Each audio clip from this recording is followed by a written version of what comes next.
नमस्कार मित्र नमस्कार मित्र विद्या एज्युकेअर या यूट्यूब चॅनलवरती आपलं सहर्ष स्वागत आहे। आज आपण यशवंतराव चव्हाण मुक्त विद्यापीठ एस वाय बी एमधील मानसशास्त्र ह्या विषयातील पेपर नंबर 216 मधील पुस्तक नंबर 1 आणि घटक 4 आधारभूमी भ्रम आणि विभ्रम या या पाठाचा आज आपण सविस्तरपणे अभ्यास करणार आहोत।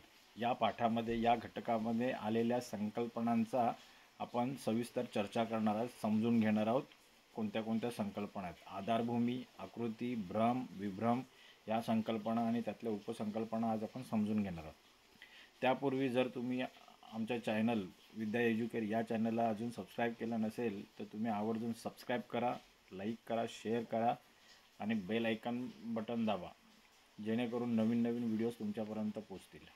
चला तर मग आपण साध्या सरळ सोप्या भाषेमध्ये आधारभूमी घटक 4 मधील आधारभूमी, आकृती, भ्रम आणि विभ्रम या संकल्पना समजून घेऊया। मित्रांनो, आधारभूमी, आकृती, भ्रम आणि विभ्रम ह्या शीर्षकावरून आपल्याला कळतं की आपल्याला ह्या पाठामध्ये काय काय असेल। तर सुरुवातीला आपण आढावा घेऊया या पाठामध्ये काय काय आहे। आकृती, पार्श्वभूमी म्हणजे आधारभूमी यांची व्याख्या, नंतर मग आकृती, आधारभूमी यांच्या अलगतेची नियामके, आधार, पूर्णत्व, तेजस्वितेतील फरक, वर्णातील फरक व उद्दीपकातील कालावधी, रूपरेखा, आत्मनिष्ठ घटक या संकल्पनांचा आपल्याला अभ्यास करायचा आहे। पुढे आहे आकृती व आधारभूमी कार्यक वैशिष्ट्ये, आकृती संवेदनाची स्थिरता, आकृती आधारभूमी हा संबंध परिवर्तित केला असता उद्दीपकाचे प्रत्याभिज्ञान न होणे, परिवर्तनास प्रतिकार, रंगस्थिरता, भासमान वर्णवरील सर्व गोष्टींची व्याख्या, उदाहरणं वगैरे आपण ह्या पाठामध्ये पाहणार आहोत। आकृती, आधारभूमी, फिगर ग्राउंड, आकृती व पार्श्वभूमी याची व्याख्या समजून घेऊया। संवेदन प्रक्रियेत जेव्हा आपण एखाद्या वस्तूकडे पाहतो तेव्हा ती वस्तू आकृती म्हणून दिसते व तिच्या भोवतालचे इतर सर्व भाग पार्श्वभूमी म्हणून दिसते। आता एखाद्या गोष्टीचं आपल्याला संवेदन करायचं असतं, ती गोष्ट संवेदन करायचं म्हणजे काय, समजून घ्यायची असते किंवा त्या गोष्टीचं, त्या वस्तूचं आकलन करून घ्यायचं असते। तर तिथे दोन गोष्टी येतात। एक येते ती आकृती, ती वस्तू, आणि त्या वस्तूमागील ज्या वस्तूकडे आपण लक्ष केंद्रित करतो ती प्राथमिक वस्तू बनते। ओके, आणि त्याच्या अवतीभोवती जे गोष्टी असतात ज्या किंवा त्या बॅकग्राऊंडला पाठीमागे ज्या वस्तू असतात त्या त्यांचा आधारभूमी म्हणते। त्या आधारभूमी एक भाग होतो आणि ती वस्तू, ज्या वस्तूवर आपण लक्ष केंद्रित करतो, ती वस्तू समजून घेण्याचा प्रयत्न करतो, ती वस्तू। मग या संवेदन प्रक्रियेत जेव्हा आपण एखाद्या वस्तूकडे पाहतो ती वस्तू आकृती बनते, ती ज्या वस्तूकडे आपलं लक्ष केंद्रित होतं ती आकृती बनते, आणि त्याच्या पाठीमागचा जो भाग असतो, अवतीभोवतीचा भाग असतो, तो आधारभूमी म्हणून दिसते, आणि तिच्या भोवतालचे इतर सर्व भाग पार्श्वभूमी किंवा आधारभूमी म्हणून दिसतात। म्हणजे असा फरक जाणवतो आपल्याला। ज्या वस्तूकडे आपलं लक्ष केंद्रित होतं ती आकृती दिसते, आणि त्या वस्तूच्या अवतीभोवती किंवा पाठीमागचा जो भाग आहे तो आपल्याला आधारभूमी म्हणून दिसतो। म्हणजे तुम्ही जर एखाद्या ब्लँक पेपरवरती, व्हाईट पेपरवरती जर एखादं चित्र काढलं, ओके, किंवा एखादं आकृती काढली, तर त्या आकृतीकडे लक्ष गेल्यावर तुम्हाला ती आकृती दिसते, आणि त्या पाठीमागचा जो कागद आहे तो पार्श्वभूमी म्हणून काम करत असतो, आधारभूमी म्हणून काम करत असतो। याचा अर्थ बघूया। आकृती नेहमी केंद्रस्थानी व स्पष्ट दिसते, तर पार्श्वभूमी, आधारभूमी दुय्यम व अस्पष्ट दिसते। तुम्ही ज्यावेळी एखाद्या चित्राकडे पाहता, चित्र पाहिल्यानंतर तुम्हाला चित्राकडे तुम्ही लक्ष देता, त्यावेळी ते चित्र तुम्हाला, ती आकृती एकदम स्पष्ट दिसते, केंद्रस्थानी दिसते, आणि त्या पाठीमागचा जो भाग आहे तो त्याचा आधार असतो, आधार म्हणून दिसतो, दुय्यम आणि अस्पष्ट दिसतो। उदाहरणार्थ, पांढऱ्या कागदावर काळा बिंदू म्हणजे आकृती, तर पांढरा कागद म्हणजे पार्श्वभूमी। हे उदाहरणार्थ आपण नुकतंच पाहिलं की पांढऱ्या कागदावरती जर काळा बिंदू किंवा काळा बिंदूचा टिपका लावल्यास आणि त्या काळ्या टिपक्याकडे पाहिलास तर तिथे आकृती दिसते, आणि त्याच्या पाठीमागचा जो भाग आहे तो भाग म्हणजे आधारभूमी आहे, पार्श्वभूमी आहे। तो जर काळा टिपका आपण काळ्या कागदावर काढला तर दिसेल का? तसं नाही दिसणार, कारण की त्याची पार्श्वभूमी त्या आकृतीला रंगाने समांतर झालेली आहे, एक समान रंग असल्यामुळे ते आधारभूमी आणि आकृती यांमधले फरक करणं जरा कठीण होतं. म्हणून दोन वेगवेगळ्या रंगाच्या जर गोष्टी असतील आणि ज्या गोष्टीकडे दोन वेगवेगळ्या रंगाच्या गोष्टी असतील, पार्श्वभूमीची रंग वेगळा असेल आणि आकृतीचा रंग वेगळा असेल, त्या दोन गोष्टींमध्ये फरक करणं सोपं पडतं. मग तिथे फरक करणं म्हणजे आधारभूमी कोणती आहे आणि केंद्रस्थानी असलेली आकृती कोणती आहे, हे यातली फरक करणं सोपं पडतं. पुढे वैशिष्ट्य, आकृती नेहमी केंद्रस्थानी असते, पार्श्वभूमी दुय्यम स्थानी असते. आकृती लहान, ठळक, स्पष्ट असते, पार्श्वभूमी मोठी व अस्पष्ट असते. म्हणजे ज्या आकृतीकडे पाहतोय नेहमी आकृती लहान दिसेल आणि आधारभूमी ही नेहमी अस्पष्ट आणि मोठी असणार आकृतीपेक्षा. ही वैशिष्ट्य आहेत. आकृती व आधारभूमी यांच्या अलगतेची नियमावली. आकृती पार्श्वभूमी वेगळ्या ओळखण्यासाठी काही नियम लागू केलेत. म्हणजे एखादी पार्श्वभूमी आणि आकृती यांचा फरक किंवा ह्या वेगवेगळ्या कशा आहेत ते समजण्यासाठी काही नियम लागू केलेले आहेत. ते नियम कोणते ते आता आपण पाहणार आहोत. आकार, फॉर्म. लहान व ठराविक आकार असलेली वस्तू आकृती वाटते. साहजिकच आहे की एखाद्या कागदावर आपण चित्र काढतो, चित्र हे नेहमी त्या पार्श्वभूमी त्या आधारभूमीपेक्षा मोठं असणार आहे का? नाही. चित्र हे केंद्रस्थानी असतं आणि ते लहान असणार, पार्श्वभूमीपेक्षा आधारभूमीपेक्षा लहान असणार. म्हणून आकृतीचा आकार लहान असणार आणि पार्श्वभूमीचा आकार मोठा असणार. याचं उदाहरण, वाळवंटात पाण्याचा तळ दिसला तर तो आकृतीसारखा वाटतो. पूर्णत्व, होलनेस. पूर्ण दिसणारी वस्तू आकृती बनते. म्हणजे एखादी वस्तू पूर्ण दिसत असेल तर ती आकृतीचं रूप धारण करतं, म्हणजे ते आकृती म्हणून आपल्याला दिसतं. उदाहरणार्थ वर्तुळ पूर्ण असल्यास ते आकृती म्हणून जाणवते.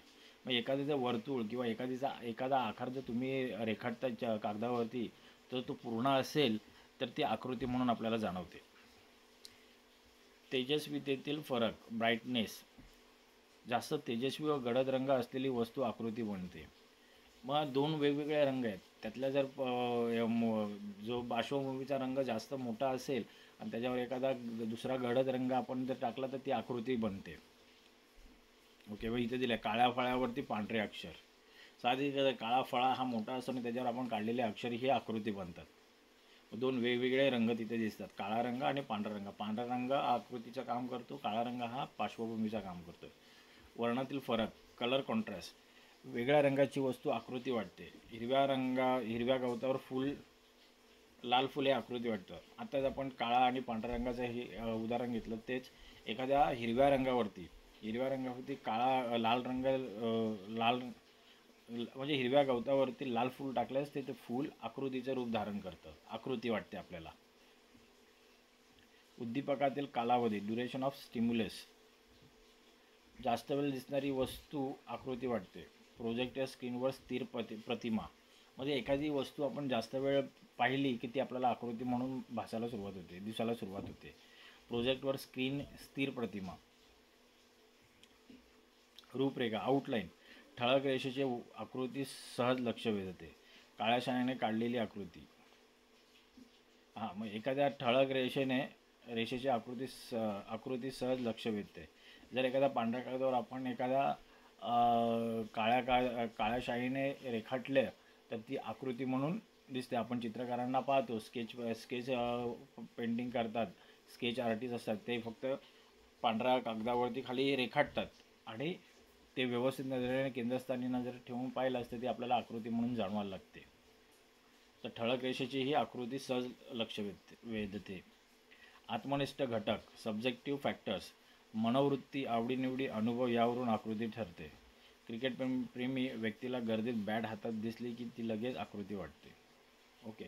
मग आपल्या आवडीनिवडीवरून, अनुभवावरून आकृती लगेच ठरते. आकृती व आधारभूमी, कार्यक वैशिष्ट्ये. आकृती आणि आधारभूमीचे कार्यक वैशिष्ट्य काय ते पाहूया. आकृती संवेदनाची स्थिरता आहे. परसेप्च्युअल कॉन्सन्टन्सी आहे. परसेप्च्युअल कॉन्सन्टन्सी, आकृती समजण्याची स्थिरता आहे. वस्तूच्या आकार, स्वरूप बदलले तरी ती तीच आहे असे वाटते. दूर गेलेली व्यक्ती लहान दिसली तरी आपण तिला त्याच आकाराची मानतो.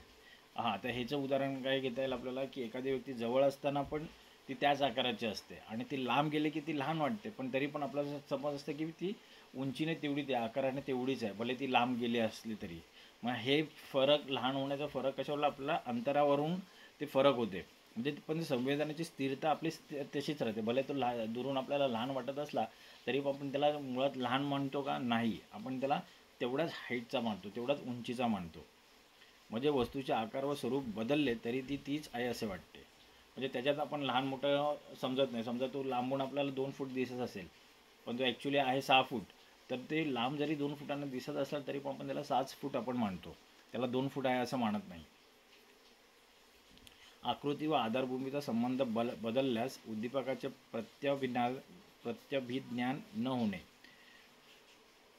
आकृती पार्श्वभूमीचा बदल केल्यास मूळ अर्थ हरवतो. काळ्या अक्षरांऐवजी पांढऱ्या अक्षरांची पांढऱ्या फळ्यावर मांडणी केली तर अक्षर ओळखता येत नाहीत. आता कसं, आकृती व आधारभूमीचा संबंध बदलल्यास उद्दीपकाचे प्रत्यभिज्ञान न होणे. साधी काय, त्याच्या पांढऱ्या फळकावर, काळ्या फळकावर जो पांढऱ्या अक्षराने जर आपण लिहिलं तर आपल्याला आकृती आणि आधारभूमी यातला फरक जाणवतो. पण त्याचं काळ्या फलकावर काळ्याच खडूने आपण लिहिलं, काळ्याच रंगाच्या खडूने लिहिलं तर आपल्यामध्ये आकृती, ते अक्षर आपल्याला दिसणार नाही आणि त्यातला आकृती आणि आधारभूमी यातला फरक आपल्याला जाणवणार नाही. म्हणून ते आपल्याला ते उद्दीपक म्हणजे आकृती आणि हे परस्पर विरुद्ध असतील तर आपल्याला आकृती आणि आधारभूमी यांच्यामधला फरक जाणवतो. पण ते परस्पर विरुद्ध नसतील तर ते आकृती आणि आधारभूमी यातला फरक आपल्याला जाणवणार नाही.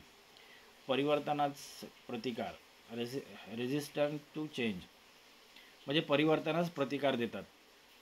आकृती पार्श्वभूमी सहज बदलत नाही. आकृती आहे ही पार्श्वभूमी सहज बदलत नाही.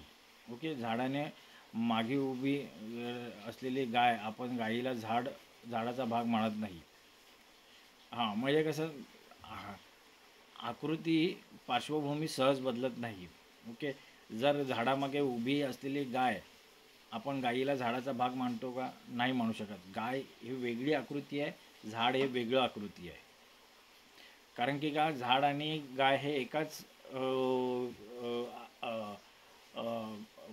झाडाची पार्श्वभूमी गायी नाही आहे. गायला जर पार्श्वभूमी बनायचं असेल तर तिला झाडापेक्षा मोठा आकार घ्यावा लागेल, तरच ती पार्श्वभूमी बनू शकते. पण त्या समान आकाराच्या असल्याकारणाने त्या वेगवेगळ्या आकृती आपल्याला दिसतात. म्हणजे आपलं परिवर्तन करतील का, नाही. आकृती पार्श्वभूमी सहज बदलत नाही, म्हणून आकृती पार्श्वभूमी सहज बदलत नाही. झाडामागे उभी असलेली गाय, आपण गायीला झाडाचा भाग मानत नाही. कारण की झाडाचा आणि गायीचा आकार लहान असल्याने आपण झाड आणि गाय यांनाही आकृतीच मानतो. रंगस्थिरता, कलर कन्सिस्टन्सी, प्रकाश बदलला तरी वस्तूचा रंग तोच आहे असे वाटते. प्रकाश बदलला तरी वस्तूचा रंग तोच आहे असे वाटते. ओके, पांढरा शर्ट तर दिवसा आणि पिवळा बल्बमध्ये वेगळा दिसतो, पण आपल्याला तो पांढराच आहे असं वाटतो. कधी कधी आपण पांढरा शर्ट घालून गेल्यानंतर त्याच्यावर जर वेगवेगळ्या रंगाचा जर लाईट येत असेल तर त्या लाईटमुळे त्या पांढऱ्या रंगाचा कलर जो आहे, रंग जो आहे बदलत असतो. पण आपण तो त्या पडलेल्या लाईटवरचा रंग आपण त्या शर्टचा मानतो का, नाही, तर तो पांढराचा आहे असं मानतो. भासमान वर्ण, भ्रम, चुकीचे आकलन होणे जे खरे नाही. भासमान वर्ण भ्रम म्हणजे काय, की एखाद्या गोष्टीचं चुकीचं आकलन होणं, चुकीचं समज होणं जे खरे नाही आहे, त्याला भ्रम किंवा भासमान वर्ण म्हणतात. वाळवंटात पाण्याचा मृगजळ, अंधारात दोरीला साप समजणे. हां, वाळवंटात आपल्याला तहान लागल्याने आपल्याला तिथे पाण्याचं तळाव डबकं असलेलं दिसतं, आपल्याला तलाव दिसतं. पण ते मुळात असतं का, तर ते एक भास असतो आपला मनाचा, तो भास झालेला असतो, ते मृगजळ झालेलं असतं. अंधारात दोरीला साप वाटणे, जर अंधारात तुम्ही दोरी पडलेली दिसली तर आपण तिला साप म्हणून मानतो. कारण का, ती व्यवस्थित नीट आपल्याला तिचं संवेदन होत नाही, म्हणून ती सापासारख्या आकाराची दोरीला आपण साप मानतो. पण मुळात ती साप नसते, दोरी असते. भ्रम, इल्युजन, म्हणजे वस्तू चुकीच्या पद्धतीने जाणवणे. आणि विभ्रम म्हणजे काय, हॉल्युसिनेशन, म्हणजे प्रत्यक्ष वस्तू नसतानाही ती असल्यासारखी जाणवणे. उदाहरणार्थ वाळवंटातील मृगजल. विभ्रम म्हणजे काय, आजूबाजूला कोणी नसताना आवाज ऐकू येणे. आता मानसशास्त्रामध्ये भ्रम आता हा आधारभूमीचा घटक आपल्याला संपलेला आहे. आता पुढचा घटक आपला भ्रम आणि विभ्रम. या भ्रमामधले आलेल्या उपसंकल्पना आणि भ्रमाच्या संकल्पना काय काय आहेत, त्याचा अर्थ काय आहे, स्वरूप काय आहे, उदाहरणं कोणती कोणती आहेत आणि कोणते संकल्पना इतर आलेल्या आहेत, उपसंकल्पना, ते आपण पाहणार आहोत भ्रमामध्ये. भ्रम म्हणजे काय ते पाहूया. त्या भ्रममध्ये काय काय आलेलं आहे? भ्रम, भ्रमाचे प्रकार, विरोधात्मक भ्रम, समावेशनात्मक भ्रम, लंबपाया भ्रम, मुलर लायर भ्रम, पोगेंडॉर्फचा भ्रम, एरिंगचा भ्रम, पोंजो भ्रम, झुलनचा भ्रम, गतीचा भ्रम, त्रिमितीय विशेष भ्रम, आकृती पश्चात परिणाम. या सगळ्या संकल्पना आपल्याला समजून घ्यायच्या. मानसशास्त्रात भ्रम म्हणजे काय? भ्रमाची व्याख्या समजून घ्या. प्रत्यक्ष उद्दीपनाचा चुकीचा अथवा विपरीत अर्थ लावणे म्हणजे भ्रम होय. म्हणजे एखादी गोष्टीचा अर्थ किंवा समज किंवा संवेदन आपल्याला चुकीचं होणं किंवा विपरीत अर्थ लावणं म्हणजे काय? त्याला भ्रम म्हणतात. ओके, जसं की अंधारात सापाला दोरीला साप समजते, हा चुकीचा भ्रम आपल्याला म्हणतात. म्हणजे चुकीचा अर्थ, दोरीला आपण साप समजला, हा चुकीचा अर्थ लावला आपण, चुकीचा समज आपल्याला आल्याने तो भ्रम तयार झाला. पण ती मुळात दोरी आहे, साप नव्हे, म्हणून हा चुकीचा अर्थ आपण बांधतो, त्याला भ्रम म्हटलेला आहे. बाह्य वस्तू आहे पण आपण तिचा चुकीचा स्वरूपात अनुभवतो. काय? बाह्य वस्तू आहे पण आपण तिला चुकीच्या स्वरूपात अनुभवतो, म्हणजे चुकीचा समज होतो आपला. स्वरूप काय? इंद्रियांनी योग्य माहिती मिळते पण मन तिचे चुकीचे आकलन करते. हे एक सामान्य अनुभवात्मक वैशिष्ट्य आहे. याचं स्वरूप कसं आहे की इंद्रियांनी तर माहिती आपल्याला योग्य मिळते पण आपलं मन जे आहे ते समजण्यास चूक करतं. ओके, त्याचं चुकीचं आकलन करतं. ते एक चुकीचा समज तयार होतो, चुकीचं आकलन होतं आपल्या मनाकडून आणि म्हणून आपण त्या गोष्टीला चुकीचं मानून घेतो. त्याला ते भ्रम म्हटलेलं आहे. हे एक सामान्य अनुभवात्मक वैशिष्ट्य आहे. हे काय? एक सामान्य अनुभवात्मक वैशिष्ट्य आहे. उदाहरण, अंधारात दोरीला साप समजणे, वाळवंटात पाण्याचा भास होणे. मृगजळ. भ्रमाचे प्रकार: व्यक्तिगत भ्रम व सामान्य भ्रम. व्यक्तिगत भावना, भीती, संस्कार यांमुळे निर्माण होणारे भ्रम. ओके, व्यक्तिगत भ्रम म्हणजे काय? हे वैयक्तिक आहे, सब्जेक्टिव्ह इल्युजन आहे, की व्यक्तिगत भावना, भीती, संस्कार यांमुळे होणारे भ्रम. जे आपल्या मनामध्ये भावना रुजलेल्या आहेत, ज्या भीती, ज्या संस्कार आलेले आहेत, त्या संस्कारांमुळे निर्माण होणारे जे भ्रम आहेत त्याला आपण व्यक्तिगत भ्रम म्हटलेलं आहे. वेगवेगळ्या व्यक्तींना वेगवेगळा भास होतो. ऑफकोर्स वेगवेगळ्या व्यक्तींना वेगवेगळा भास होत असतो. ओके, भूताची भीती असलेल्या व्यक्तीला अंधारात सावलीच म्हणजे भूत वाटते. ओके, कुणाला भूताची भीती वाटत असेल अंधारात तर त्याला सावली जरी दिसली तरी तो भूत मानायला लागतो. ते हे व्यक्तिगत भावना आहेत, ते वैयक्तिक भावना असतात. व्यक्तिगत म्हणजे पर्सनली असतात, प्रत्येकाच्या व्यक्तीनुसार वेगवेगळ्या असतात. भ्रम हा प्रत्येक व्यक्तीच्या वेगवेगळ्या व्यक्तीनुसार डिपेंड असतो. भ्रम हा सामान्य भ्रम, ऑब्जेक्टिव्ह युनिव्हर्सल इल्युजन, जे सर्व लोकांना सारखेच दिसतात असे भ्रम. हे सगळ्यांसाठी समान असे वाटणारे भ्रम आहेत, ते व्यक्तिगत भ्रम होता. हा दुसरा आहे तो सर्वांना समान, सर्व लोकांना सारखेच दिसतात असे भ्रम. हे भ्रम इंद्रिय संवेदनाच्या मर्यादा असल्यामुळे होतात. भ्रमातील रेषा सर्वांना वेगळ्या लांबीच्या वाटतात. मुलर लायरचं उदाहरण आहे की आता हे सर्वसामान्य भ्रम कसा निर्माण होतो. तो मुलर लायरचा एक प्रयोग होता. त्याने एक रेष काढतो, 4 सेंटीमीटरची, 4 इंचाची रेघ ओढतो, आडवी रेघ ओढतो. मग त्या रेघेला 2 समांतर भाग पाडतो आणि त्यांना बाण दाखवतो. 2 समांतर भाग केल्यानंतर दोन्ही बाजूला 2 ओके, तर दोन्ही बाजूला 2 विरुद्ध दिशा असे बाण काढतो आणि आतल्या दिशेने एक बाण काढतो.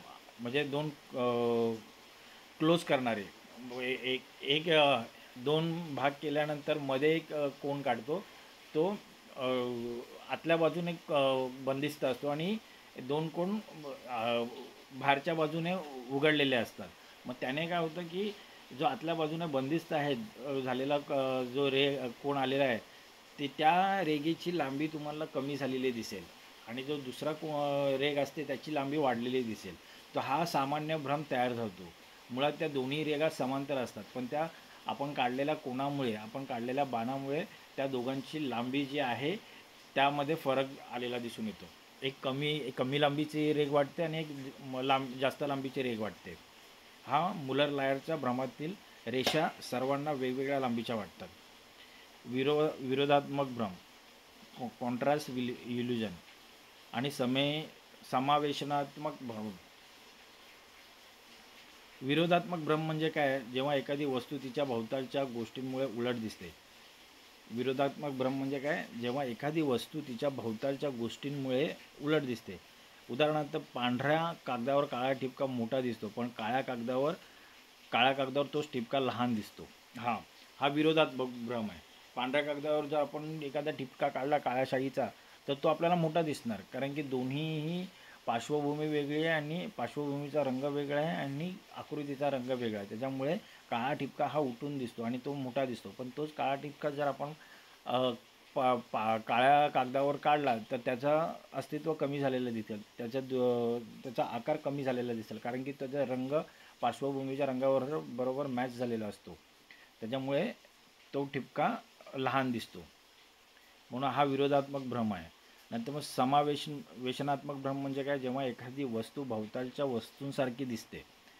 जेव्हा एखादी वस्तू भोवतालच्या वस्तूंसारखी दिसते त्याला समावेशनात्मक भ्रम म्हणतात. उदाहरणार्थ, फिकट राखाडी रंगाचा चौकोन काळ्या पार्श्वभूमीवर पांढरट दिसतो. ओके. तर कधी तुम्ही पाहिलं असेल तर एखादा राखाडी रंगाचा कागदावरती तुम्ही फिकट राखाडी रंगाचा चौकोन काळ्या पार्श्वभूमीवर काढलात, एखाद्या काळ्या कागदावर ते राखाडी रंगाच्या ग्रे कलरच्या पेनाने जर तुम्ही चौकोन काढलात तर तो तुम्हाला पांढराच दिसतो, ग्रे कलर किंवा राखाडी कलर म्हणून दिसत नाही. असं का होतं? तर त्याचा जो पार्श्वभूमी आधारभूमी आहे, जो काळा कागद आहे, रंग काळा असल्यामुळे तो ग्रे कलर जो आहे, जो राखाडी कलर जो आहे, तो पांढऱ्यासारखा आपल्याला दिसतो. याला समावेशनात्मक भ्रम म्हणतात, जेव्हा एखादी वस्तू भोवतालच्या वस्तूसारखी दिसते.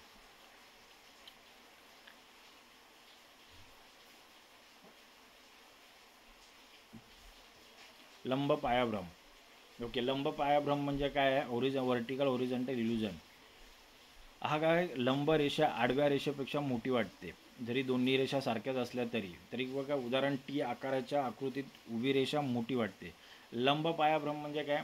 जी आडवी रेषा आहे आणि उभी रेषा आहे, ह्यापैकी जी आडवी रेषा आहे ती लहान वाटते आणि उभी रेषा ही मोठी वाटते, जरी त्या दोन्ही रेषा समांतर असल्या तरी. बघा, टी अक्षराचं इथं उदाहरण दिलेलं आहे. टी आकाराच्या आकृतीत उभी रेषा मोठी वाटते आणि आडवी रेषा लहान वाटते, जरी त्या दोन्ही समांतर रेषा असल्या तरी. हा आहे लंब पाया भ्रम. नंतर मुलर लायरचा भ्रम.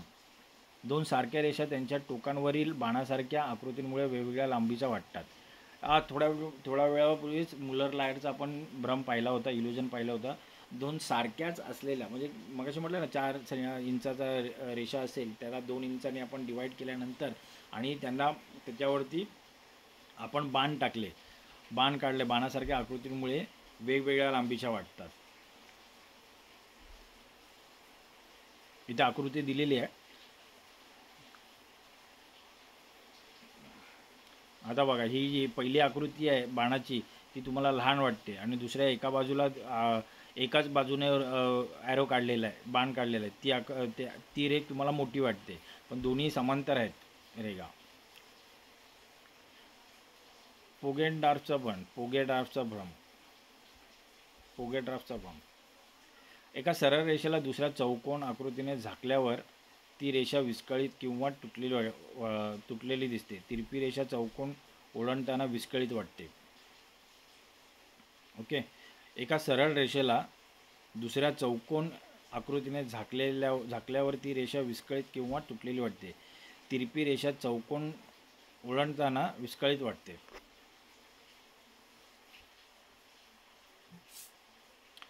पोगेटॉर्फचा भ्रम पण हा मुलर लायरच्या भ्रमासारखाच आहे. एका सरळ रेषेला दुसऱ्या चौकोन आकृतीने झाकल्यावर ती रेषा विस्कळीत वाटते. तिरपी रेषा चौकोन ओलांडताना विस्कळीत वाटते. हेरिंगचा भ्रम. समांतर रेषा वक्र किंवा वाकलेल्या वाटतात जेव्हा त्याच्या पार्श्वभूमीवर तिरक्या रेषा आखलेल्या असतात.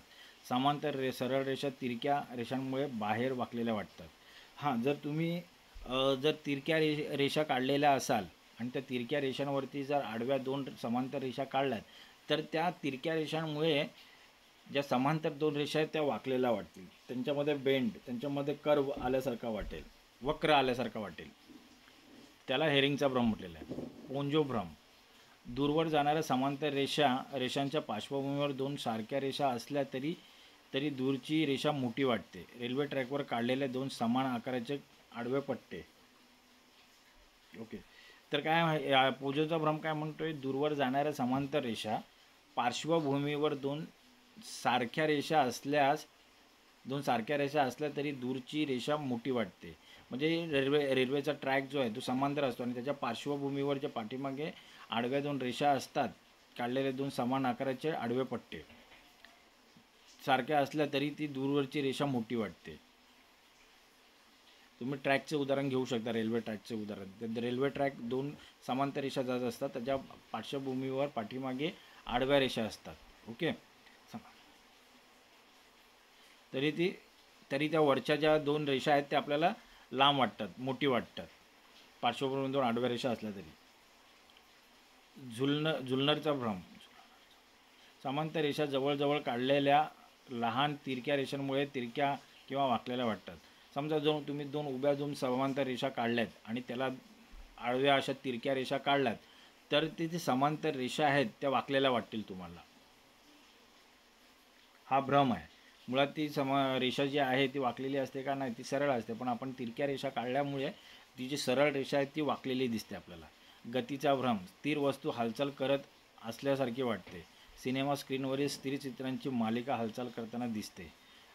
आता हा गतीचा भ्रम काय? आपण जे चित्रपट वगैरे पाहतो ते मुळात चित्रपटमध्ये ज्या हालचाली चालू असतात, ज्या चित्र हालचाल करत असतं ते मुळात हालचाल करत असतात का? नाही, त्या स्थिर असतात, त्या फोटोज असतात. फक्त आपण त्याचा भ्रम तयार केलेला असतो.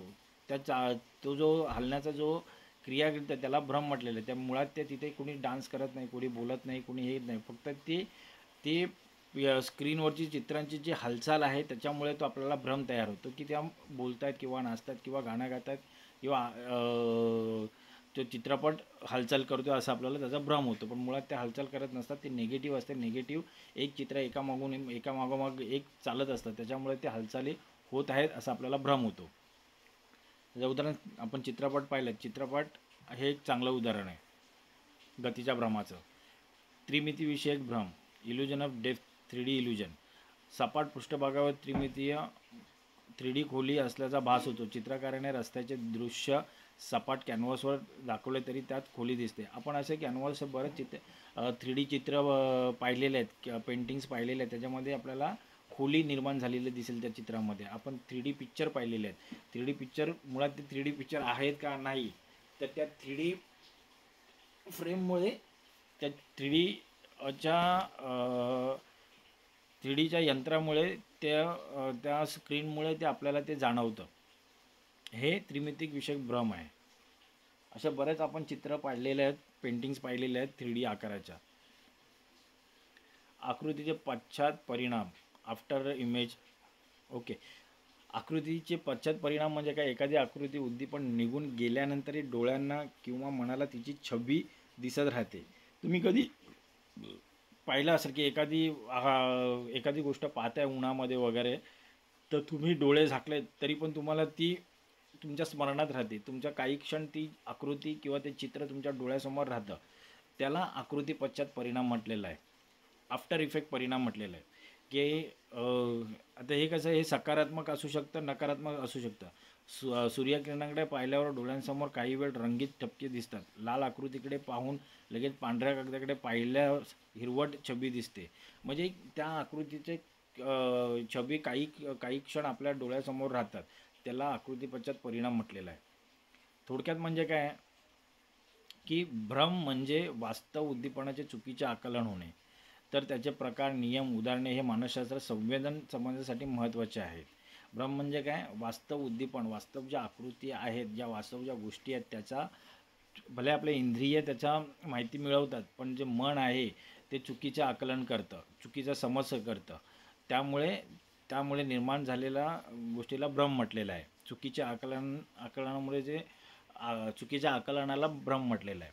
व त्याचे प्रकार, नियम आणि उदाहरणे हे मानसशास्त्रात संवेदन समजण्यासाठी, त्या गोष्टींचा समज समजण्यासाठी महत्त्वाचे ठरलेले आहे. तर भ्रम हा घटक इथे आपण संपवलेला आहे. मित्रांनो, भ्रमातील येणाऱ्या कोणत्या प्रकार पाहिलेले आहेत. मुलरचा भ्रम, पोंजूचा भ्रम, असे अनेक प्रकार पाहिलेले आहेत. लंबपाया भ्रम. ओके, तर ते भ्रम आपण अभ्यासलेले आहेत. पुढे आहे, पुढच्या घटकामध्ये आपण भ्रमाच्या निर्मिती आणि त्याची कारणं सांगणार आहोत. ओके, तर भ्रमाच्या निर्मिती आणि निर्मितीची कारणं काय होतात, भ्रम कशामुळे तयार होतो, का होतो भ्रम आपल्याला. तर संभ्रांती होते, आपल्याला कन्फ्युजन होतं, डोळ्यांच्या हालचालींची गती व वेग यांचा परिणाम होतो, भ्रम होण्याचं कारण आहे. परिदृश्य हे एक कारण आहे भ्रम होण्याचं. समग्र पाहण्याची प्रवृत्ती, भावना, भौतिक कारणे, सवय, परिचय, अपेक्षा, म्हणण्यामुळे भ्रम निर्मिती होते. पूर्वधारणेमुळे भ्रम निर्मिती होते. उद्दीपनातील विरोध, त्याच्यामुळे भ्रम निर्मिती होती. पूर्ण परिस्थितीच्या अनाकलनामुळे, म्हणजे व्यवस्थित आकलन न झाल्यामुळे निर्माण होणारा भ्रम. ओके, तर हे आपण पाहणार आहोत.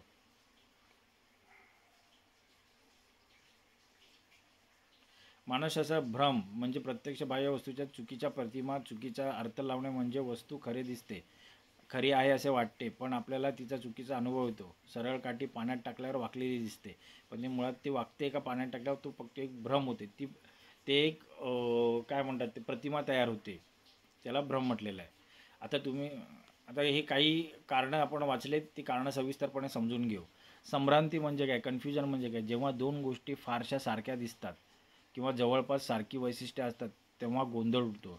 समानता किंवा अस्पष्टतेमुळे आपण चुकीचा अर्थ काढतो. उदाहरण, दूरवर एखादी झाडाची फांदी माणूस उभा आहे असे वाटते. ओके, तर ह्या संभ्रांती कसं होतं की दोन गोष्टी एकसारख्या वाटणे. समजा एखाद्या दुरून पाहिलेली लाकडाची फांदी तिच्या माणसासारखी दिसत असेल तर तिथे माणूसच उभा आहे असं आपल्याला जाणवणं त्याला कन्फ्युजन म्हणतात, त्याला संभ्रांती म्हणतात. ते आपल्याला दोन गोष्टींमध्ये आपण समज येत नाही की ती प्रत्यक्षात आहे की नाही, पण त्या आकाराच्या असल्याकारणाने आपण त्याला संभ्रांती होते आपल्याला, म्हणजे ते भ्रम होतो. कधी कधी आपण पाहतो की आपण जर आपल्या मित्राचे समांतर कपडे घातलेले असतील तर त्याला आपण आपला मित्र समजतो, कारण की त्याच्या कपड्यांमुळे, त्याच्या उंचीमुळे, त्याच्या चालण्यामुळे आपण समजतो की हा माझा मित्र आहे. तर ही संभ्रांती, दोन गोष्टी समांतर असल्यामुळे, दोन गोष्टींच्या साम्यतेमुळे आपल्यामध्ये संभ्रांती तयार होते. डोळ्यांच्या हालचालींची गती व वेग, डोळे वेगाने हलवल्यामुळे स्थिर वस्तू हलल्यासारखी भासते.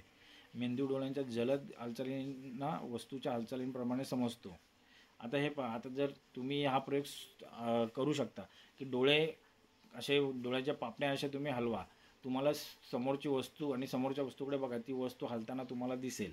मग डोळ्यांची गती, डोळ्यांच्या हालचालींची गती व वेग यामुळे जो भ्रम तयार होतो,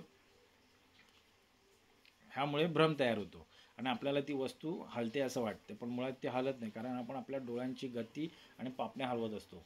मेंदू डोळ्यांच्या जलद हालचालींना वस्तूच्या हालचालींप्रमाणे समजतो. ट्रेनमध्ये बसून बाहेर पाहिल्यावर झाडे उलट दिशेने धावत असल्यासारखे वाटते. हे उदाहरण आहे. हे उदाहरण घेता येईल की आपण गाडीमध्ये, ट्रेनमध्ये बसतो आणि जी झाडं आहेत, बाहेरच्या सर्व वस्तू ज्या आहेत आपल्याला मागे जाताना दिसतात. मुळात ते जात असतात का नाही, आपण पुढे जात असतो, कारण की आपल्याला त्या नजरेसमोरची गतीमुळे ते होत असतं. परिदृश्य, पर्स्पेक्टिव्ह, वस्तूच्या लांबी रुंदीचा आकार, अंतर व रेषा मेंदूत वेगळा भासतो. म्हणजे वस्तूच्या ज्या लांबी रुंदीचा आकार आहे, अंतर आणि रेषा यांच्यामुळे ते मेंदूमध्ये त्याचा वेगळा भास होतो, त्याला परिदृश्य म्हटलेलं आहे. लांबच्या वस्तू लहान आणि जवळच्या मोठ्या दिसतात, त्यामुळे भ्रम निर्माण होतो. उदाहरण, रेल्वे रूट पुढे जाऊन एकत्र आल्यासारखे दिसतात. म्हणजे हे पाहिलं तुम्ही. परिदृश्य म्हणजे काय, पर्स्पेक्टिव्ह काय, एखादी वस्तू जवळ असेल तर ती मोठी दिसते आणि ती वस्तू जर लांब ठेवली, दुरून पाहिली तर ती लहान वाटते. मुळात तिचा आकार बदलतो का जवळ आल्याने किंवा लांब गेल्याने, नाही बदलत, तो स्थिर असतो. फक्त त्या आपल्या अंतरामुळे तो तसा भ्रम आपल्याला तयार होतो. समग्र पाहण्याची प्रवृत्ती, टेंडन्सी ऑफ टोटॅलिटी, गॅस्टॉल्ट यांनी हा नियम दिलेला आहे, हे सांगितलेलं आहे. मनुष्य वस्तू संपूर्ण स्वरूपात पाहतो. अपूर्ण भागांनाही तो पूर्णत्व देतो. उदाहरणार्थ अर्थ म्हणजे मनुष्य काय करतो, एखाद्या गोष्टीला संपूर्णत्वात पाहतो. त्याला अर्ध म्हणून बघत नाही. जर अर्धवर्तुळ असेल त्या अर्धवर्तुळाला तो वर्तुळच म्हणतो, पूर्ण वर्तुळ म्हणूनच बघतो. ओके. तर अपूर्ण आकृती मेंदू आपोआप पूर्ण करून दाखवते. म्हणजे जी अपूर्ण आकृती आहे ती आपला मेंदू जो आहे ती पूर्ण करूनच दाखवते. त्याचा समज तयार करते की ती पूर्णच आहे. मग त्या आकाराला आपण अर्धवर्तुळ म्हणत नाही, त्याला आपण म्हणतो वर्तुळच म्हणतो, किंवा त्या अर्ध आकृतीलाही पूर्णत्वाचं नाव देतो आपण. उदाहरणार्थ बिंदूच्या गटाला आपण वर्तुळ किंवा चौकोन समजतो. म्हणजे बिंदूने जर तुम्ही वर्तुळ तयार केला असेल, पण ते पूर्ण वर्तुळ आहे का नाही, ते बिंदूंच्या टिपक्यांमुळे झालेलं वर्तुळ किंवा चौकोन आहे, पण त्याला आपण वर्तुळाचंच नाव देतो आणि चौकोनाचंच नाव देतो. भावना, इमोशन्स, भीती, आनंद, राग यांसारख्या भावनांमुळे चुकीची अनुभूती होते. ओके. ते आपल्या आतील ज्या भावना आहेत, इमोशन्स आहेत, त्याच्यामुळे पण आपल्याला चुकीचा भ्रम होऊ शकतो, चुकीची अनुभूती होते, चुकीचा अनुभव होतोय. जसं की अंधारात दोरीला साप समजणे. अंधारात भूताची भीती असेल तर अंधारात सावली जरी पाहिली तरी आपल्याला भीती वाटणे. भावनिक स्थिती अनुभूतीवर परिणाम करते. उदाहरण अंधाऱ्या खोलीत भीतीमुळे दोरीला साप वाटणे. भौतिक कारणे. आता भौतिक कारणे ही आहेत, प्रकाश, सावली, ध्वनी, प्रतिध्वनी यांमुळे चुकीची अनुभूती होते. आता ह्या आपल्या भीतीचे जसं कारण आपण पाहिलं, भीतीमुळे सावलीलाही आपण साप समजतो, अंधारात दोरीलाही साप समजतो आणि सावलीलाही भूत समजतो. तसं ती भौतिक कारण आहेत. हे प्रकाश, सावली, ध्वनी यांमुळे पण आपल्याला प्रतिध्वनी यांमुळे पण भ्रम होत असतो. बाह्य भौतिक परिस्थिती अनुभूती बदलते. म्हणजे भौतिक परिस्थिती ज्या आहेत ते आपल्याला चुकीचा समज निर्माण करून देत असते आणि चुकीचे अनुभूती देत असते. उन्हात पाण्याचा डोहस असल्यासारखा चमक दिसतो. जर तुम्ही कधी वाळवंटात गेलात तर तुम्हाला तहान वगैरे लागले असेल तर तुम्हाला ते पाणी असल्याचा भ्रम होतो, पाण्याचा डबका असल्याचा भ्रम तुम्हाला होत असतो. ओके. ते भौतिक कारणेही आहेत.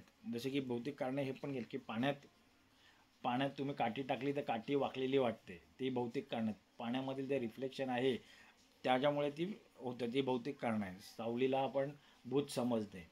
ओके. सवय व परिचय, हॅबिट्स अँड फॅमिलिरिटी. आपण नेहमी पहिल्याप्रमाणे वस्तूला समजून घेतो.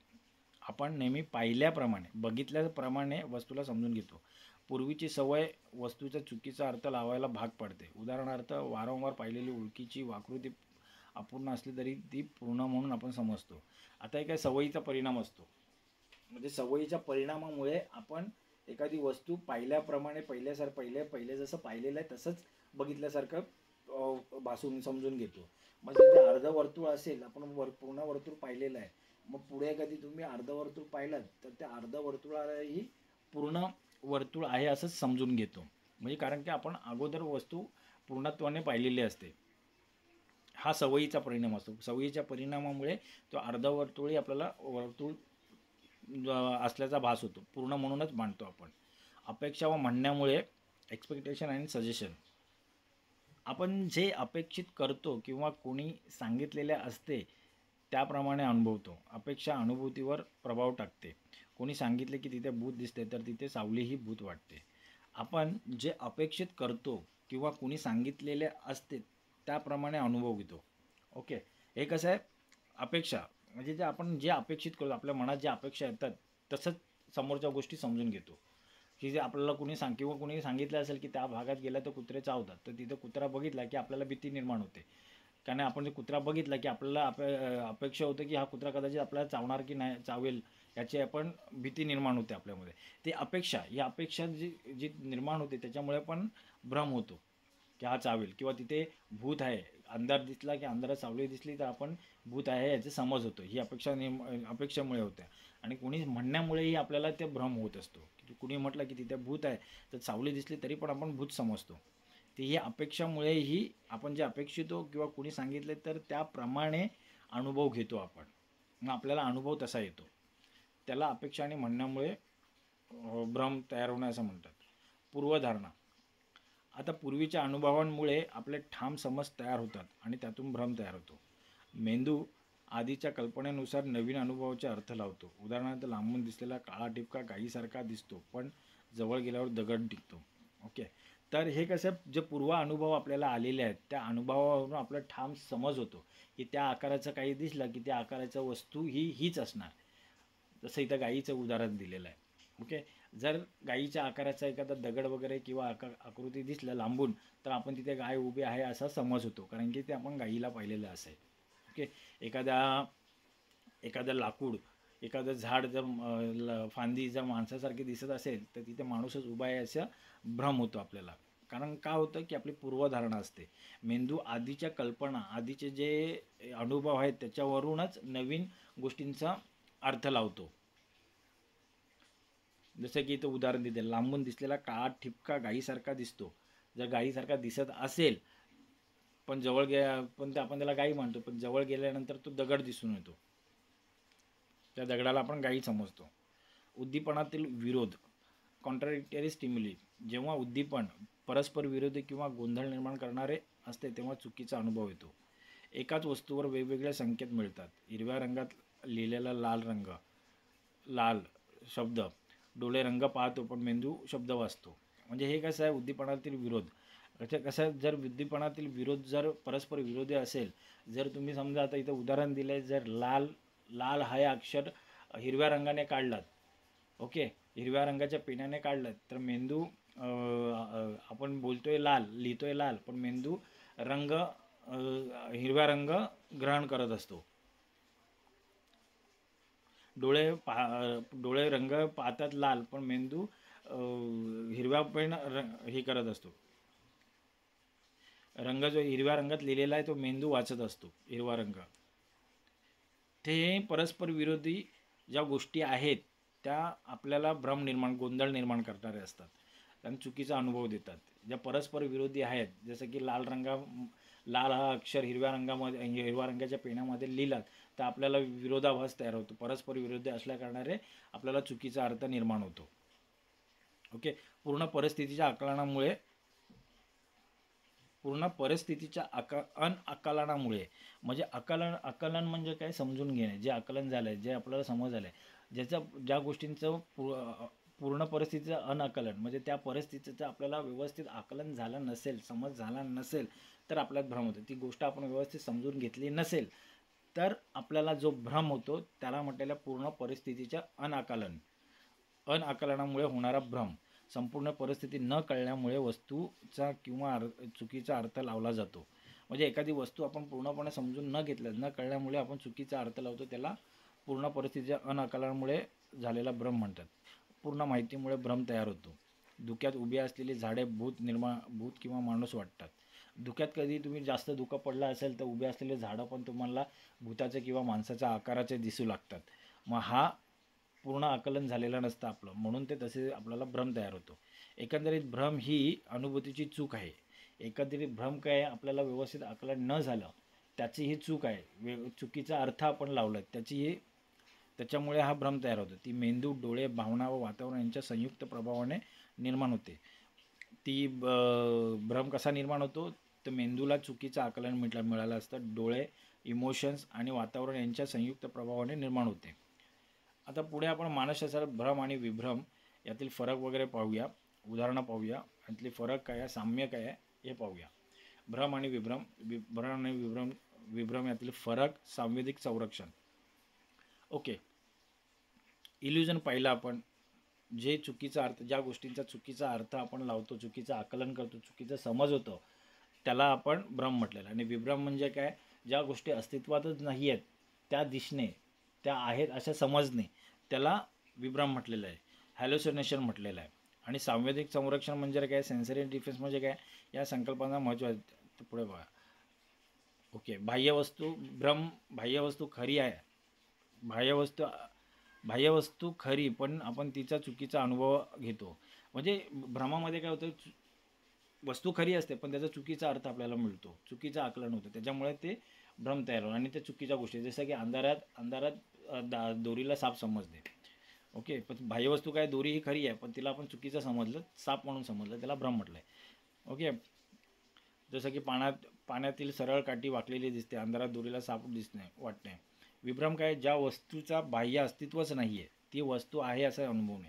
विभ्रम म्हणजे काय, हॅल्युसिनेशन म्हणजे काय, जी वस्तू अस्तित्वातच नाही आहे ती अस्तित्वात आहे असं समजणं, ती प्रत्यक्षात आहे असं समजणं, असा अनुभव येणं. प्रत्यक्ष वस्तू नसतानाही इंद्रियांना अनुभव होणे याला विभ्रम म्हटलेलं आहे. कुणी नसताना आवाज ऐकू येणे, श्रवण विभ्रम, रिकाम्या खोलीत माणूस दिसणे, दृश्य विभ्रम, तोंडात अन्न नसताना चव लागणे, रसना विभ्रम. ते हे विभ्रमाचे प्रकार आहेत. काही उदाहरणं आहेत. ते विभ्रम म्हणजे काय, जी गोष्ट अस्तित्वात नाही पण त्याची जाणीव होणे, त्याचं अस्तित्व आहे असं जाणवणं, इंद्रियांना त्याचा अनुभव होणं, त्याला विभ्रम म्हटलेलं आहे. आता विभ्रम आणि भ्रम यातील फरक काय बघूया. भ्रमामध्ये वस्तू खरी असते पण तिचा चुकीचा अनुभव लागतो. विभ्रमावस्थेत वस्तू नसतानाही तिचा अनुभव होतो. बाह्य वास्तव्य, वस्तू प्रत्यक्ष अस्तित्वात असते आणि इथे विभ्रमामध्ये वस्तू अस्तित्वात नसते. स्वरूप ग्रहणाची चूक, म्हणजे आपण जे आकलन करतो, समज येतो तो चुकीचा समज होतो. आणि विभ्रमामध्ये ते नाहीच आहे, चुकीचं आकलन नाही, ते नाही आहे ते समजणं, खोटे ग्रहण होतं, काल्पनिक समज, अनुभूती व समज तयार होतो. उदाहरण, दोरीला साप वाटणे अंधारात, तर प्रत्यक्ष सापच दिसणे जिथे काहीच नाही आहे. तिथे भ्रमामध्ये काय, त्या दोरीला आपण साप समजलं. विभ्रमामध्ये काय, तिथे काहीच नाही आहे, तिथे पण आपण साप आहे असं समजलं. कारण काय, भ्रमामध्ये प्रकाश, सावली, भीती, गोंधळ यामुळे भ्रम होत असतो. आणि विभ्रम म्हणजे काय, मानसिक विकार, थकवा, औषधांचा प्रभाव, नशा या गोष्टींमुळे विभ्रम होत असतो. सांवेदिक संरक्षण काय आता पाहूया. आपल्या इंद्रियांनी, संवेदनांनी इंद्रियांनी आलेल्या जास्त उद्दीपनापासून स्वतःचे रक्षण करण्याची मनाची व मेंदूची प्रक्रिया म्हणजे सांवेदिक संरक्षण होय. बाह्य जगातून येणाऱ्या प्रचंड माहितीमध्ये मन फक्त आवश्यक माहिती घेते आणि उर्वरित अडवते, जेणेकरून थकवा व ताण टाळता येतो.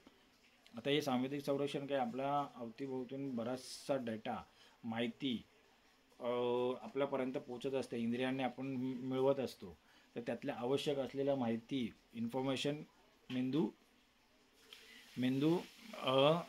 ठेवतो आणि बाकीच्या फेटाळतो, बाकीच्या अडवतो. तर त्या प्रक्रियेला सांवेदिक संरक्षण असं म्हटलेलं आहे. जेणेकरून आपल्या मनाला ताण येऊ नये, थकवा येऊ नये, यासाठी हे संवैधानिक संरक्षण होतं. तुम्ही पाहता की तुमच्या अवतीभोवती बराच आवाज येत असतो, डोळ्यांनी बऱ्याच गोष्टी पाहिल्या जातात, आपल्याला स्पर्श करूनही बऱ्याच स्पर्शांनी आपल्याला माहिती मिळत असते, कानांनी आपण बरंच काय ऐकत असतो. ओके, पण त्यातल्या सगळ्याच गोष्टी आपण स्टोअर करून ठेवतो का, मेंदू घेतो का, नाही. ज्या महत्त्वाच्या गोष्टी आहेत त्याच घेतो. जेव्हा तुम्ही एखादं लेक्चर ऐकता, आताच लेक्चर ऐकताय बघा, लेक्चर ऐकताय त्यावेळी तुमच्या अवतीभोवती पण बऱ्याच गोष्टी चाललेल्या असतात, पण आपला मेंदू लेक्चर ऐकण्याकडे भर देतो, त्या सगळ्या गोष्टींमधून हेच घेण्याचा प्रयत्न करतो आणि इतर गोष्टी फेटाळून लावतो, अडवतो. मग त्या गोष्टींना अडवण्याची जी प्रक्रिया आहे त्याला सांवेदिक संरक्षण असं म्हटलेलं गेलं आहे. आता याचं उदाहरणं दिलेलं, बाजारात मोठा आवाज असूनही आपण फक्त आपल्याशी बोलणाऱ्या व्यक्तीचाच आवाज ऐकतो.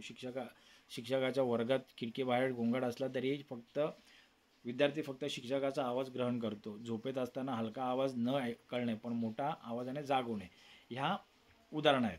सारांश काय, भ्रम म्हणजे वस्तू आहे पण चुकीचा अनुभव.